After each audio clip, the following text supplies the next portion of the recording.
let it work. But I don't have the guts to say it, smile till it hurts. But let's not make it complicated. We got a story, but I'm about to change the ending. You're perfect for me. Hi guys, welcome back to my channel. Thank you for watching. Please don't forget to subscribe, hit the notification bell, and please like my videos. So, for today's video guys, we're gonna tackle about Momo Challenge. Yun. So, bago ko simulan guys, thank you muna sa mga new subscriber ko dyan. Please keep watching. And so, meron din tayong shoutout mamaya guys. So, after nitong intro ko, shoutout ko kayo dyan. So, kung gusto niyo rin magpa-shoutout guys, comment lang kayo dyan sa baba. And then, dun sa bagong kong videos para mabasa ko. And then, ayun guys. So, ayun nga. Ang pag-uusapan natin guys is about Momo Challenge.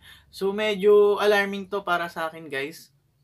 Ay, hindi. Para sa mga parents guys. Pero, medyo na-touch kasi ako dun sa, about sa issue na to. Kasi meron na ding nagpakamatay dahil dito sa challenge na to. So, ayan. So, gusto kong i-spread yung awareness na to. Na dapat, inform natin yung mga bata na wag nilang gawin yung sinasabi ni Momo. Kasi nga, wala silang ibang gagawin kundi saktan yung sarili nila pag nilaro nila to. So, ayun guys. So, shoutout muna tayo guys. So, bye-bye. Ayan guys. So, shoutout muna tayo. Shoutout kay Kurt La Vega. Salamat sa pag-subscribe. So, shoutout din kay Sandeep Singh. Salamat din po sa pag-subscribe. Maraming salamat. Shoutout din kay Mihak and Cheats. Maraming salamat sa pag-subscribe. Shoutout din kay Chainsmoker Vivo. Thank you for subscribe. At shoutout din kay Sir Jeremy De La Cruz. Ayan, maraming salamat sa inyo guys. Thank you for support. So sa mga gusto magpa-shoutout, comment lang dyan sa baba. So ngayon guys, punta na tayo sa topic natin. So ngayon may papakita akong video sa inyo guys. So medyo nahirapan akong maghanap ng mga video ni Momo kasi medyo dinidelete na siya, pati yung mga application, pero may nakuha ako kahit paano. So ipapanood ko sa inyo at papakita ko sa inyo kung gaano ka creepy si Momo at yung Momo challenge na to. So napaka-sensitive po ng issue na to, kaya dapat panoorin nyo. Mama, Momo's gonna kill you. Mama, Momo's gonna kill you. At night she'll come when you're in bed. In the morning you will be dead. Mama, Momo's gonna kill you. Do you want a surprise? Look in her eyes. I won't lie. You're gonna die. Mama, Momo's gonna kill you.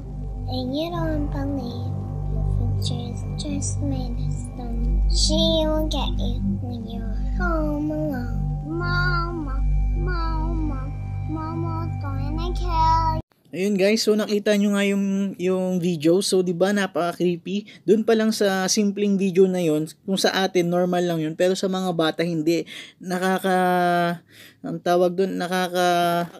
Nakaka-trauma po yun para sa mga bata guys. Kaya kailangan kong i-share to para maging aware kayo. So next video tayo guys, yung about dun sa bata na namatay, yung 11 years old na namatay, na pinatay, nilaso niya yung sarili niya dahil inutos ni Momo. So ito na, papanood ko sa inyo.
gonna kill you.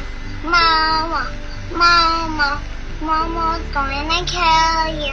At night she'll come when you're in bed. In the morning you will be dead. Mama, Mama, Mama's gonna kill you. Do you want a surprise? Look in our eyes. Horrible. I won't lie. You're going.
Ayan guys, so nakaka-alarma talaga to guys. Kung pinanood nyo yung video kanina, yung bago ako nagsalita ngayon, so out of nowhere, hindi niya alam yung anak niya ganun na palang ginagawa. So nakakatakot guys. So paano pa yung ibang magulang na busy sa mga negosyo at trabaho nila, so na hindi na halos matutukan yung anak nila, na ang bata-bata pa lang. So nakakatakot guys. So ngayon pa lang magising na kayo, yung mga parents kayo na hindi nyo nababantayan yung mga anak nyo, i-check nyo pa din sila kahit paminsan-minsan guys, para alam nyo kung ano ang ginagawa nila. At yun nga, limitahan nyo sila sa gadgets para hindi sila masyadong napofocus sa mundong ganun.